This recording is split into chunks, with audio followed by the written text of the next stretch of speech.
Karl. I run Futel, me and several volunteers. And Futel is, this is not, we are a Portland phone company that's run by me and several other volunteers. And what we do is we put up payphones on public payphones, which are free to operate. And we put them on, Matthew, sorry, what do I do? All right, I pinch it. All right, I'll pinch it. No, all right. I think that's going to do it. All right, this is going to be great. So we put up free payphones that are publicly usable, and we put them up in sidewalks, accessible from the public. So we have 2 payphones on sidewalks, or 3 payphones on sidewalks. Here's another one that's accessible from a sidewalk. And this one is a little different. It's kind of a security phone. And here's a phone that's in an alley. And we also have a phone at Right to Dream 2, which is described as a houseless rest area near Moda Center. That one isn't publicly accessible right now. It's just we just give them free phone service. We're their phone company. And that is the biggest interface to Futel. Oh, here's one that's no longer in service, but I really like this form factor here of just sticking on the wall. And the other interface we have to Futel is an incoming line. You can call in and reach some of our services that way. So the interface is the phone and the phone network. And we use a lot of recycled hardware, a lot of obsolete routers and stuff that we use to run VPN clients and stuff like that, a lot of old VoIP hardware, and we use cloud computers, and we buy phone service and give it away. And other parts of the service are, the main thing is the phones, but there's also some zines I publish and an IRC bot that we use to annoy people with, at least annoy ourselves with it. So that's what it is. That's the interface, but everything we offer is free. And what we offer is free calls to most of North America. And we offer voicemail that you can set up at any phone, and then you can access the voicemail from the incoming line or any phone. And it's menu driven. We have directories of useful numbers, social service numbers, stuff like that. The main one for that is 211 services, which is kind of depending on when you call it, you get an operator or a menu a navigational menu of how to find something. But we have other numbers there, whatever we think might be useful for someone, we put it in there. And then we have other directories of interesting numbers. You can call the mayor from any Futel phone at any time. He's the first in the directory. They tried to change that number on us once, and I hunted them down and made them tell me the new one. And there's some like artistic destinations you can get to, like interactive stuff, so puzzles and stuff like that. And also whenever I find a fun number, like a unexpected number or phone-based art or something like that, or just like some corner of the phone company where you wouldn't expect it, I put it up there. I just found a lot of strange error messages, numbers that led to error messages, so you can call them from our phones. We also have this is just a picture of the phone. I like how it gets used. They get used once they're out there. We have a voice conference. You can talk on a party line. And we have the payphone shotgun. That's one of my favorite features, which rings every payphone I know about that has an incoming line at once until someone picks it up. If you want to talk to someone, you can do that. We have the wildcard line, which is audio zine, basically. It's like a call and response. It's like a radio show, but it's not in real time. It's you call, you leave your you leave your contribution. We edit them. We comment on them. We compile them in a show. We comment on them, and then you call back and talk about it some more if you want. And we also have human operators. At any time, if you dial 0, you can reach a human operator to help you out however you want. A lot of those calls are just for number assistance or address assistance, but we get calls asking for all sorts of things, advice, or just people wanting to talk. Some people are, crazy or on drugs or something like that too. We get a lot of that too. That's fun. But that doesn't matter. You can talk I have a little operator's handbook I made for people, and we don't Like whatever someone wants to use the operator line for, that's fine. If they're rude or abusive, we hang up on them. But we don't like that. That doesn't matter. You know, anything else doesn't matter. Your motivation to use the operator line is fine with us. So that is that's what we offer. The motivation for why we do what we do. Well, it's different for different people, I'm sure. I mean, I'm the main contributor of Futel, but the other volunteers are essential and put in a lot of hours too. And the first motivation for it is kind of I'm gonna give like a very quick history and inspiration. And the first motivation is just that we like phones, we like payphones and urban furniture. I love computers that. Public computers that you just walk up and you use the computer. There's very few examples of them now, especially that payphones are going away. But like, the ATM, library computers, a door, a directory on a door, stuff like that. I love that it's an information kiosk that's made for someone just to walk up and use. And the phones are going away, and their disappearance is accelerating even now. Everyone says there's no more phones anymore. Well, now. Like there actually have been quite a lot of phones until like 2 years ago. I've been noticing them disappearing faster. This one was on MLK and got hit by a car, and it was only attached to the ground by one bolt, and then there was one cable stay. And I really wanted to take it because I knew it would happen. I kind of watched it, and they just took it away. Actually, I hope a scrapper got it or something, but the phone company I think got it, and they didn't replace it. It's gone. They're not replacing phones anymore when they're gone. So we just like those things. And another inspiration is the phone freaks, which is, this is cutting off. All right. This is going to be great. This is great. So the phone freaks. And the heyday of the phone freaks was in the 70s and 60s. Probably the 70s was the heyday. This is October 71. YPL, the Youth International Party Line, and the phone freaks were some of the first hackers. And what they did was they hacked the phone company. They played with the phone, and this was at a time when normal people didn't have computers, didn't have access to computers, and you certainly didn't have one in your pocket, and you didn't even have one in your house. But the one computer network that everyone or most people had access to was the phone company, the phone network. And interestingly, the control for that network was in band. It was tones. It was the microphone and the speaker of the phone. And they didn't think about security very much. It was only security via obscurity because they didn't think about hackers when they started doing it. So a whole community of people came up and they just played with the phone for various reasons. The main reason was just hacker nature, just to play with things and see how you can manipulate them and abuse them. And they would do things like set up party lines or make a call, route all the way around the world just to call their neighbor or something like that. And they also use it to steal service for theft and to get free calls, sometimes for their own avarice and sometimes to stick it to the man. I mean, the YPL was kind of an offshoot branch affiliated with the Yippies. There was a big kind of hippie, like, fight the war machine by stealing from it attitude there. And some of them did hard time for what they were for getting caught, So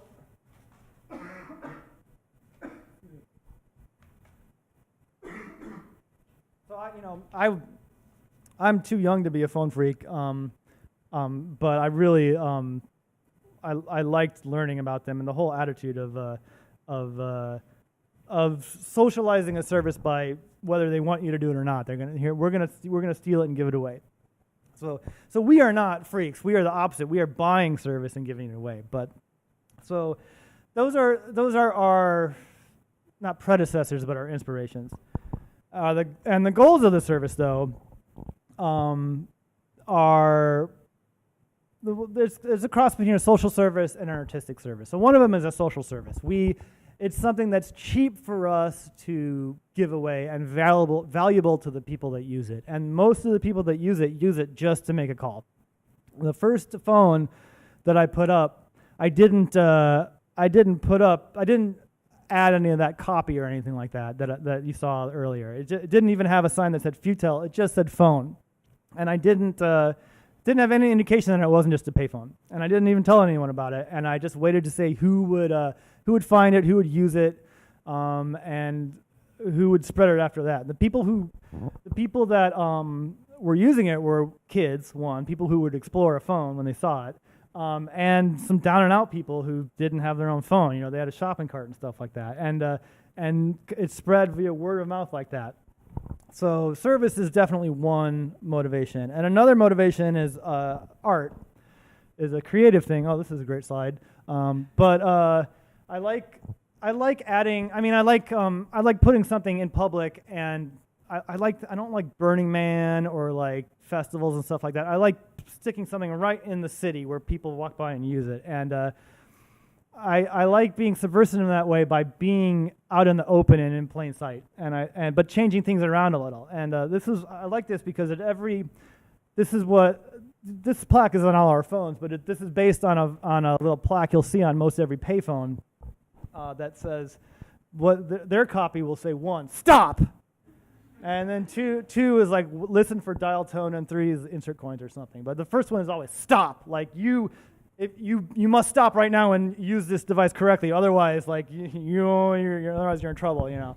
So that's not our instructions are 1, lift receiver, 2, listen for friendly voice, 3, interact with the device. You can do whatever you want, you know, with our stuff. So I really like industrial art and like slight tweaks of modern day things, and I really like all that copy that I really like all these. I mean, this is one because this is how it's on the phone. It's hard to read, you know. There's a smudges on it, you know. Someone drooled on it and stuff like that. And like no one reads this stuff. I do though because I like watching how people try to tell me what to do and thinking about what their motivation is for all this, like, you know, all this copy and stuff, all these things that they're trying to tell me what to do. Because, you know, like why am I going to listen to your commands and all that?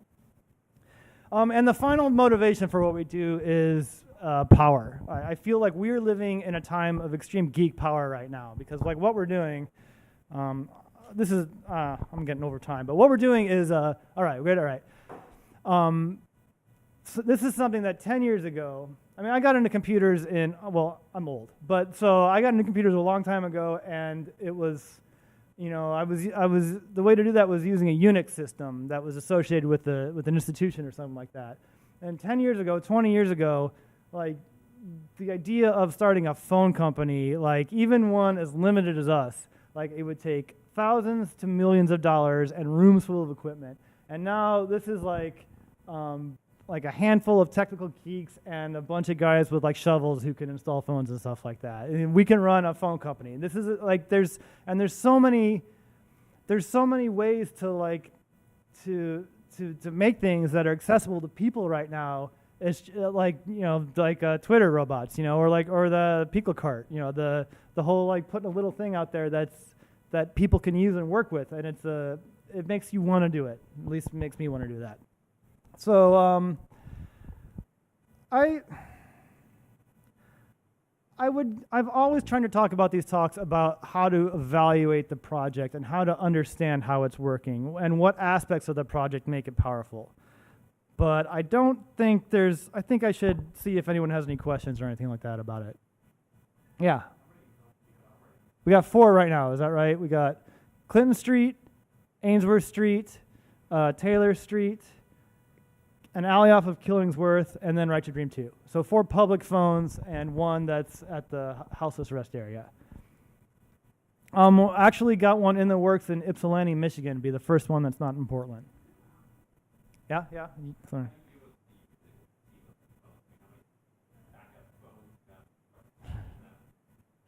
Oh, I have like a big pile of extra phones. So I mean, the good thing about phones is that they're made to take abuse. They're like you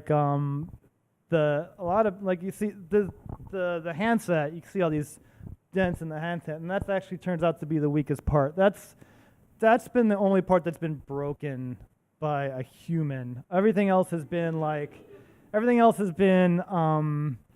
just like wear and tear, like basically because it's an old used phone and we don't really know what we're doing. So about a phone a year. The first phone, I don't have a slide for this, but our first phone, we installed it, and I'm like, okay, great. Oh wait, like let's test it. I'm like, the coin slot's a little off in there. We better open it up and like fix that. And I put the key in and it's jammed. The lock was jammed, and it took like I'm like, well, I hope it works, and it works. I'm like, well, I hope it works for a while, and it lasted for over a year, and then we had to like drill it out and destroy the phone in order to get in there to replace it when the time came. Yeah.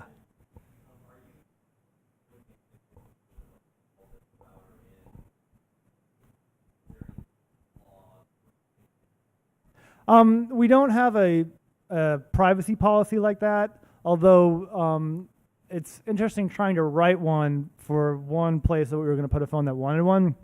But the answer is no. I would never want to do that. The logs of our provider have every number that's called. So there's no way for me not to see that, the numbers that are called. But the upside of that is they're just phone numbers. I don't know what they don't mean anything to me. So like in fact I wouldn't recognize like any number like that. But no, I don't record anything. I monitor usage to see how the service is being used.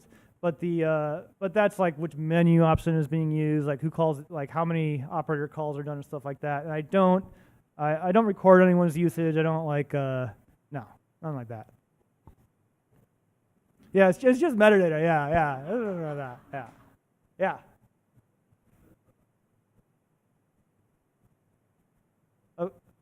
A process for. I should be repeating these questions, shouldn't I? I'm sorry. Yeah. But I didn't hear you. What?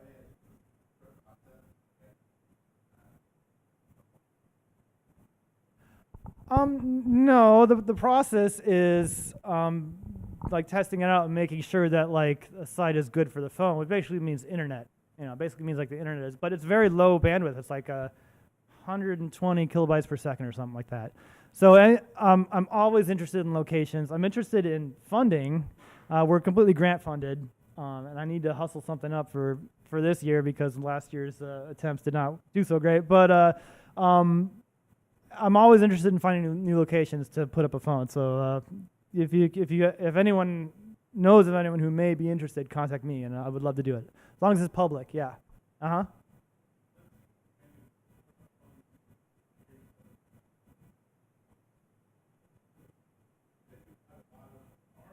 Mm-hmm. The question is, what's stopping me from putting out 4 phones because of our not exponential growth of 4 phones in 4 years? And locations. Finding locations is the main reason. Surprisingly enough, not everyone wants a bunch of homeless people using a phone in front of their house all the time. Although I have not had one of these in front of my house, and I've never had a problem. I've had people yelling in the phone at night. I've had tweakers screaming into the phone at night. And what I do is I come out and I say, please, I'm a tall man, so maybe that's my advantage. But I say, hey, I got a wife and a baby in the house. Can you please not yell? And everyone has always been like very, immediately been very nice and kind to me after after they see that the guy that's providing the phone has asked them to be quiet. So locations, that's our constraint. Yeah?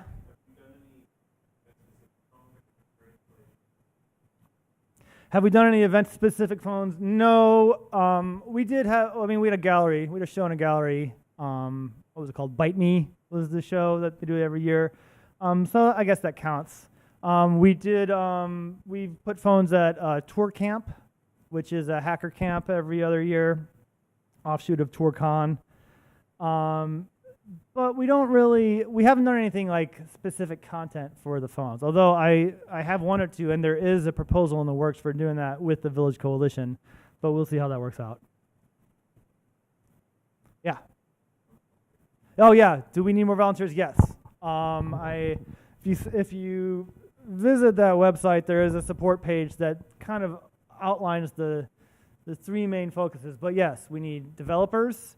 We're using Asterisk, which is horrible, but there's also there's a whole, like I'm a software engineer. I'm not an ops guy, but I basically learned a lot of ops by doing this, and we have a whole a lot of work can be done on that. We have a VPN involved, and we have a deployment. Deployment is always something that we try to keep very robust because we don't want someone to be dialing 911 and the phone being down and stuff like that. We use a lot of design work and stuff like that, and something that's very important because I'm not good at it is grant writing and stuff like that. Community development, finding partners and stuff like that. Yeah, partners to host a phone or do other associated things like that. Yes, always be interested in that. Yeah. All right. Well, thank you, everybody.